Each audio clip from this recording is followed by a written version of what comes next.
اس بہار کے آغاز پر فرقہ واریت کی ہوا نے گلگت بلتستان کو اپنی لپیٹ میں لیا۔ چیری اور خوبانی کے پھول کھلتے ہی دنیا بھر کے سیاحوں کا خیر مقدم کرنے والا خطہ دھرنوں، مظاہروں، جنازوں اور کرفیو کا مرکز بنا رہا۔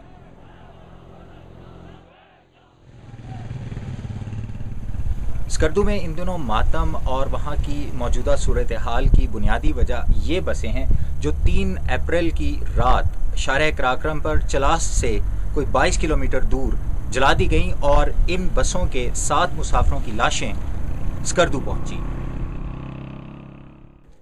اسکردو کے سید محمد علی شاہ رضوی کے گھر میں ان کے بھائی کی صف ماتم بچھی۔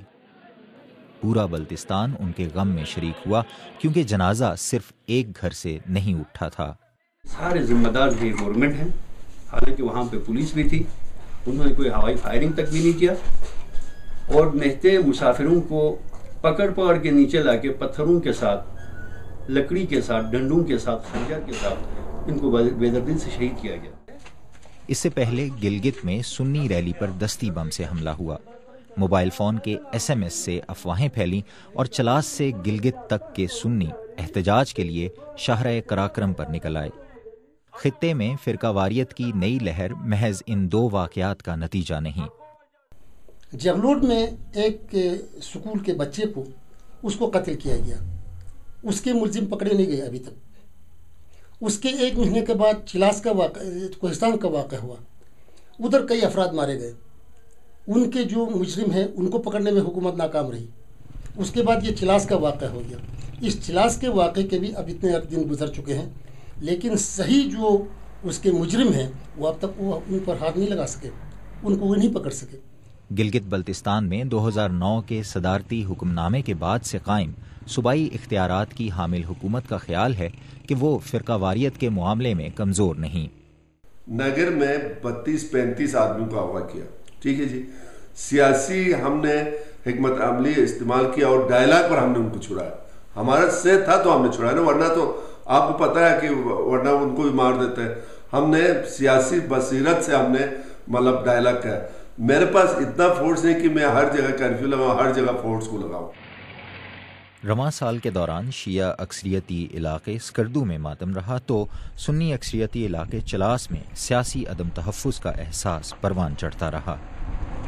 شمالی علاقے جات میں 3-4 فرقے بستے ہیں اور 2 فرقے بڑی اکثریت میں ہیں اور آپس میں ان کا پہلے سے ٹکراؤ موجود ہے۔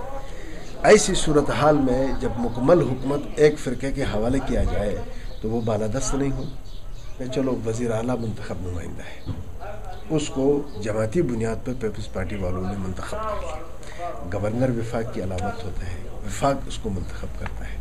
علاقے کی صورتحال اور نوعیت کو دیکھ کر کیا گورنمنٹ کا یہ فرض نہیں بنتا تھا کہ لوگوں کو برابری کی بنیاد پر حقوق دینے کے حوالے سے گورنر اہل سنت سے لیتے؟ پاکستان کے خوبصورت ترین حصے میں حالات ان دنوں خراب ہوئے جب 60% آبادی کے وسیلہ روزگار سیاحت میں بہتری کی امیدیں پیدا ہوئی تھیں۔ ٹور کا پروگرام اس سال پھر شروع ہوا تھا، لیکن اب بدقسمتی سے ہمارے گلگت میں جو فسادات ہو گئے، کراکرم ہائی وے پہ جو کلنگز ہو گئی، اس کی وجہ سے اب تو کافی اثر پڑا۔ گلگت بلتستان میں فرقہ واریت نئی بات نہیں، لیکن دستی بم سے حملہ، شناخت کر کے چن کر قتل، اغوا اور سیاسی احساس محرومی اس فرقہ واریت کے نئے پہلو ہیں جن پر قابو پانے کے لیے شیعہ سنی آبادیوں میں تقریباً برابر منقسم پاکستان کے منفرد خطے کے لیے غیر معمولی اقدامات ناگزیر ہو چکے ہیں۔